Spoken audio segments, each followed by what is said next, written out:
Que votre cœur ne se trouble point. Croyez en Dieu et croyez en moi. Il y a plusieurs demeures dans la maison de mon Père. Si cela n'était pas, je vous l'aurais dit. Je vous ai préparé une place. Et lorsque je m'en serai allé et que je vous aurai préparé une place, je reviendrai et je vous prendrai avec moi, afin que là où je suis, vous aussi, vous y soyez. Voici, en effet, ce que nous vous déclarons d'après la parole du Seigneur.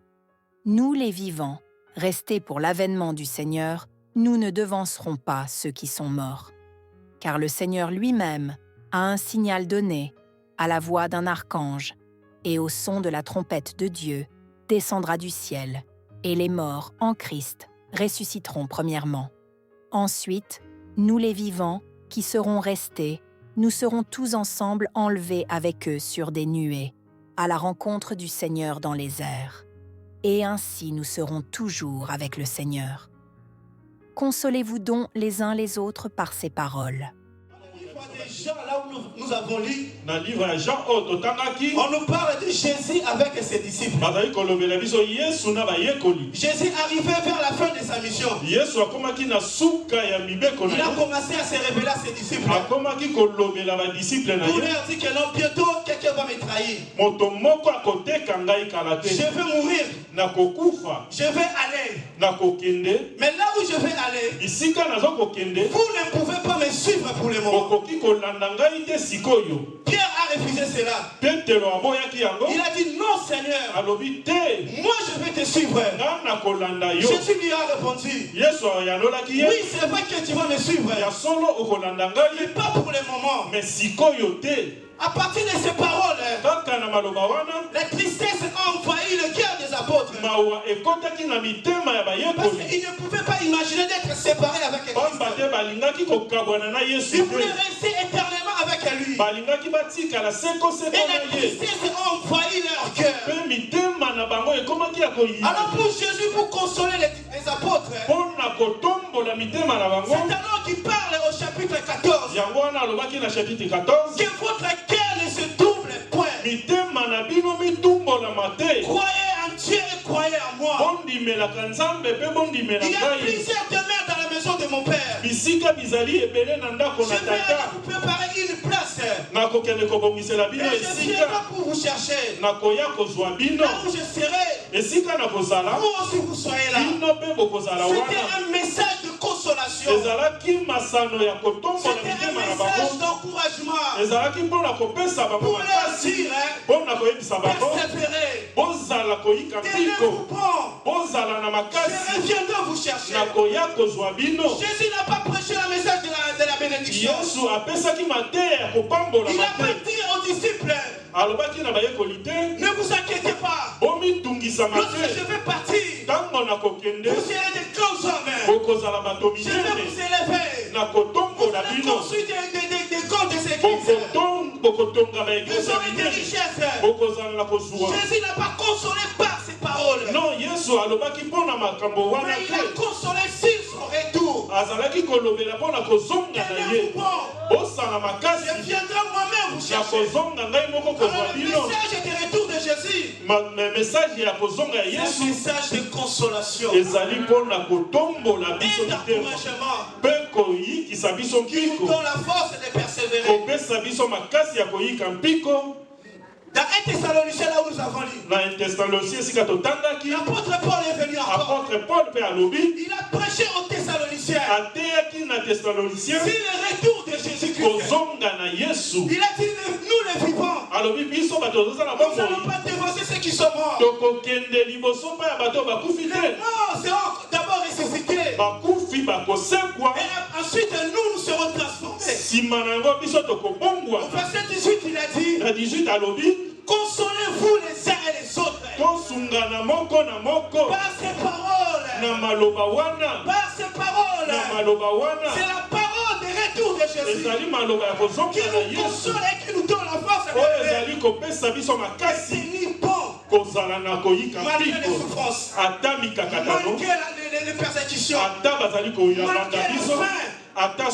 C'est le message qui nous donne la consolation. Mais aujourd'hui, il y a beaucoup de des chrétiens qui n'aiment pas attendre ces messages. Les chrétiens de l'église primitive, écoutez-moi, il y avait un message pour les consoler. Pour consoler les chrétiens de l'église primitive, on prêchait sur le retour de Jésus. On prêchait sur le retour de Jésus. Parce que pour les prédications de Jésus, ainsi que les prédications des apôtres, ils ont beaucoup parlé sur le retour de Jésus. C'était un message d'encouragement.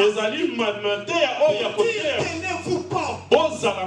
Nous attendons sa promesse. La promesse de son retour. Il nous a promis qu'il viendra nous chercher. Mais l'église est du temps de la fin. L'église que nous sommes aujourd'hui. C'est l'église du temps de la fin. Alors pour consoler les chrétiens, il faut lui prêcher sur la prospérité. Il faut dire que Dieu va te bénir. Il faut lui dire que tu vas être marié. C'est alors qu'il y aura la force de venir tous les jours à l'église. Parce que tu n'as dit des bénédictions. Tu vas consoler par les matériels. Pourquoi bien-aimé? Parce que nous n'avons plus la conscience de l'éternité.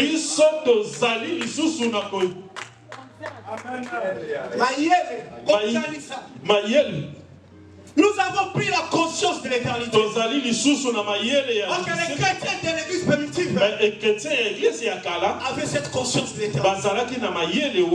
Ils travaillaient pour leur salut. Alléluia. Amen. Écoute tout ça que la Bible nous dit encore. Le livre Actes des apôtres. Nous allons pas lire, je vais seulement citer. Amen. Amen. Au chapitre 2, verset 42, et vous descendez. La Bible dit, ils persévéraient tous dans l'enseignement des apôtres. Ils persévéraient dans l'amour fraternel, dans la fonction du pain et dans la prière. La Bible dit, la crainte s'apparaît de tous. Ce n'est pas fini. Et la Bible dit, il ramenait tous leurs propriétés. Il ramenait tous leurs biens. Il mettait au pied des apôtres pour distribuer à ceux qui n'ont pas. C'est parce qu'ils avaient la conscience de l'éternité. C'est pour cela qu'ils ramenaient tous leurs biens. Ils donnaient tous leurs biens à Dieu. Parce qu'ils avaient la conscience de l'éternité. Ils n'étaient pas trop attachés aux choses du monde. La Bible dit qu'ils demeuraient ensemble. Ils mangeaient ensemble. Ils priaient ensemble. Ils persévéraient aux enseignements des apôtres ensemble. Ils ramenaient leurs biens ensemble. C'est parce qu'ils avaient la conscience de l'éternité. Ils travaillaient pour leur propre salut. Parce qu'ils attendaient le retour de Christ. Ce qui nous différencie aujourd'hui, l'église est du temps de la fin. Nous ne travaillons plus pour notre salut. C'est pour cela qu'il est difficile que nous travaillons ensemble. Chacun veut travailler pour lui-même. Il est difficile de s'asseoir et de travailler ensemble. Chacun veut être pour lui-même. Pourquoi? Parce que nous avons pris la conscience de l'éternité. L'église primitive travaillait ensemble. Ils demeuraient ensemble. Ils mangeaient ensemble. Aujourd'hui, ce n'est plus le cas. Chacun veut travailler dans son coin. Nous travaillons pour nos propres intérêts. Et non pour le royaume des cieux. Pourquoi? Parce que nous n'avons plus la conscience. Alléluia. Amen. Alléluia. Amen. Aujourd'hui, il y a des hommes de Dieu qui se vantent Moi, j'ai la plus grande église. J'ai la plus grande paroisse. J'ai beaucoup de fidèles. Donc, il travaille pour montrer aux autres que c'est lui qui a beaucoup de gens. Il travaille pour montrer que moi, j'ai la plus grande église. Il ne veut plus travailler avec les autres. Il préfère être séparé avec tout le monde. Pour que nous puissions travailler. Pour que les hommes voient. Lui, il a beaucoup de gens. C'est ça la difficulté de l'Église. Nous avons perdu la conscience de l'éternité. Si tu as la plus grande église, tu iras au ciel. Non, ce n'est pas ça. La Bible dit ces jours-là, beaucoup viendront à mon nom. Seigneur, nous avons prêché à ton nom. Nous avons fait des miracles à ton nom. Il a dit, éloignez-vous de moi. Je ne vous ai jamais connu. Vous qui commettez l'iniquité. Tu te sépares avec tes frères. Tu ne veux pas travailler avec tes frères. Tu mets toujours la tête. Tu mets toujours le chef. Pour que les gens me voient. C'est toi le plus grand. Alléluia. Amen. Alléluia. Amen. Nous avons perdu la conscience de l'éternité. Beaucoup viennent à l'église. Les gens ne viennent plus pour le royaume des cieux. Les gens viennent pour chercher l'argent. Les gens viennent pour leur propre gloire. Nous sommes tellement attachés aux choses éphémères de ce monde. À la gloire éphémère. On vient seulement pour gagner le cœur d'un pasteur. Je viens pour que pasteur Michel me voie que je suis là. Je travaille pour gagner la confiance de pasteur Michel. Je travaille pour gagner la confiance de notre papa Ereko. Les gens ne viennent plus pour le royaume des cieux. Nous avons perdu la conscience de l'éternité. Nous avons oublié la promesse de son retour. Bien-aimé, c'est triste. C'est triste, bien-aimé. C'est qui nous différencie avec l'église primitive. Nous venons pour chercher les biens. Ok, la Bible dit chercher d'abord le royaume des cieux et la justice. Et le reste, vous serez donné. Bien-aimé, Dieu c'est un père. Et Dieu connaît nos cœurs comme nous sommes. Dieu sait que si je te donne 1 million d'euros, tu vas m'abandonner. C'est pour ça qu'il y a beaucoup de chrétiens, nous demeurons pauvres. Parce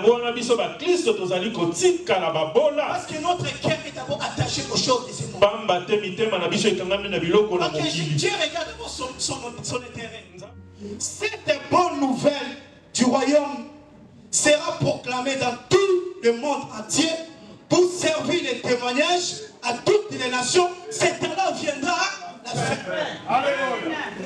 C'est là la fin de l'église sur la terre. Lorsque la bonne nouvelle de Dieu sera prêchée partout dans le monde entier pour servir des témoignages aux nations. Et Jésus a bien précisé, c'est alors il y aura la fin. Où l'église va monter avec lui. Avec la technologie aujourd'hui, avec les réseaux sociaux aujourd'hui, l'évangile a été prêché dans le monde entier. Les chrétiens qui sont spirituels sont en train de comprendre ces choses. Aujourd'hui, l'évangile est d'aller partout dans le monde entier. Comme je prêche ici, je mets seulement à l'internet. Quelqu'un qui est en Pakistan peut me suivre, peut entendre la parole de Dieu. Il y a beaucoup de hommes de Dieu qui travaillent sur internet. Ils prêchent la parole de Dieu. Jusqu'aux extrémités de la terre.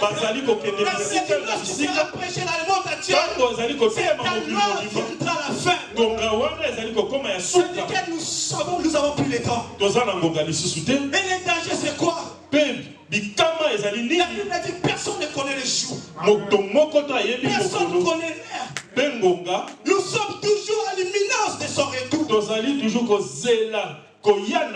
Nous sommes toujours à très bientôt de son retour. Un véritable chrétien doit attendre le retour de Jésus tous les jours. Si tu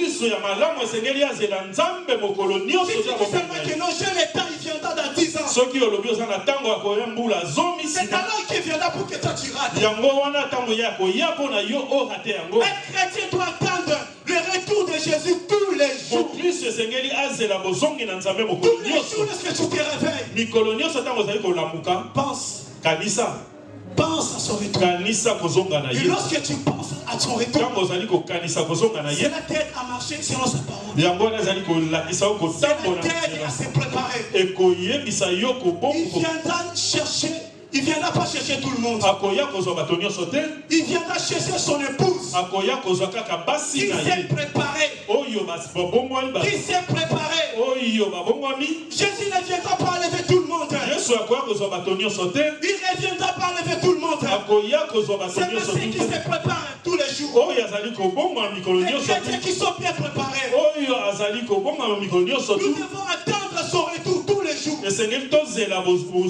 Alors nous devons nous préparer tous les jours. Si tu vis dans les péchés, c'est le moment d'abandonner les péchés. Si tu vis dans les mensonges, c'est le moment d'abandonner. Si tu vis dans la sorcellerie, c'est le moment d'abandonner. Parce que personne ne connaît. Quand le Fils de l'homme viendra, personne ne connaît ces choses. Nous devons attendre le retour de Jésus tous les jours. Alors si ce message, bien aimé, te fait peur, si ce message, bien aimé, te fait effrayer, ça veut dire que tu n'es pas encore l'épouse de Christ. L'épouse doit désirer toujours le retour de Christ. Si ce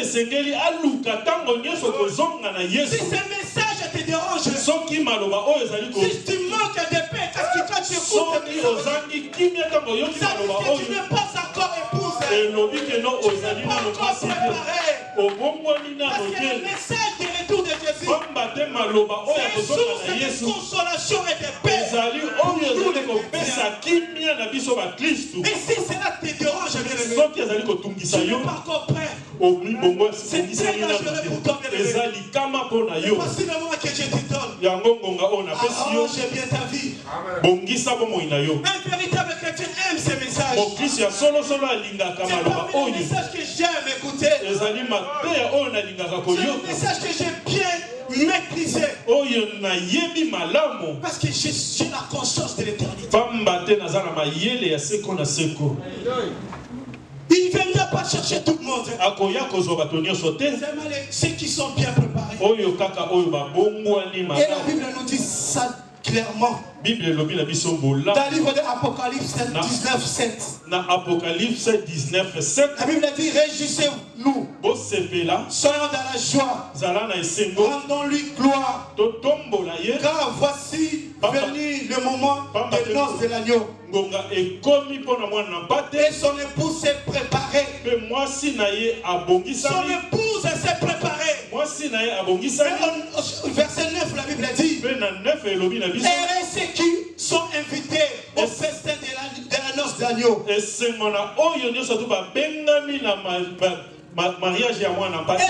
qui sont invités à la noce, bien aimé. Parce que vous n'allez pas vivre la tribulation sur la terre. Et ceux qui seront enlevés, bien aimé. Vous n'allez pas vivre la souffrance sur la terre. Lorsque l'Antichrist va descendre sur la terre pour torturer les gens. Et ceux qui sont invités. Bats-toi, bien aimé, pour être enlevé. Bats-toi, bien-aimé. Bunda. Pour être enlevé. Si tu rates l'enlèvement, bien-aimé, ça va être difficile. C'est pour ça que j'ai dit, il ne viendra pas chercher tout le monde. Il va venir chercher ceux qui sont préparés. Ceux qui désirent tous les jours son retour. Pour le moment, nous sommes fiancés avec lui. Il viendra pour nous chercher au mariage. Lorsque tu as une fiancée qui ne désire pas le mariage, ça sera difficile que tu puisses l'épouser. Les chrétiens qui désirent le retour de Jésus, c'est alors il viendra les chercher. Le mariage, c'est l'engagement de deux personnes. L'enlèvement, c'est l'engagement de Jésus avec lui. Si tu le désires, si tu attends son retour, et lorsqu'il viendra, il va te chercher. Mais si toi dans ta tête, tu ne penses même pas au retour de Jésus, c'est un danger pour toi. Parce qu'il ne va pas t'enlever par force. C'est une collaboration. Vous devez vous collaborer pour attendre son retour. Alléluia. Amen. Alléluia. Amen. Alléluia. Amen. Nous sommes arrivés à la fin de notre prédication. Il y avait beaucoup de choses à dire. Mais le Père que le Seigneur nous a dit, je sais que vous avez compris. Alléluia. Amen. Alléluia. Amen. Pour continuer, je vais prier bien. Écoutez ce que la Bible dit. C'est vrai que nous avons écouté les choses spirituelles. Mais tant que nous sommes encore sur la terre, nous avons aussi des problèmes. Nous avons des soucis qui suscitent la puissance de Dieu, qui demandent la main de Dieu pour agir dans nos vies. Parce qu'il a dit dans sa parole, venez à moi, vous tous qui êtes chargés, fatigués, je vous donnerai du repos. Nous avons besoin du repos physique. Nous avons besoin du repos spirituel. Nous avons besoin de ces deux repos. Alors le Seigneur a dit dans sa parole, venez à moi. Il est en train d'appeler les gens. Mais cet appel ne concerne pas tout le monde. Il a dit, ceux qui sont fatigués, si tu n'es pas encore fatigué, cet appel ne te concerne pas. Cet appel concerne ceux qui sont fatigués. Si tu es fatigué de ta maladie, tu es fatigué de ta souffrance, tu es fatigué de ta pauvreté, tu es fatigué de ton célibat, tu es fatigué de ton chômage, tu es fatigué même de tes péchés. Il t'appelle maintenant.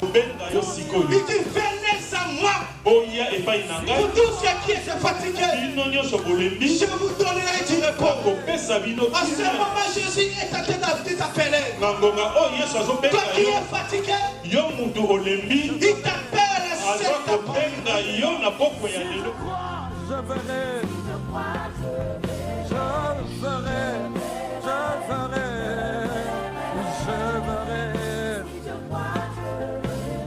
Je ferai, si je crois.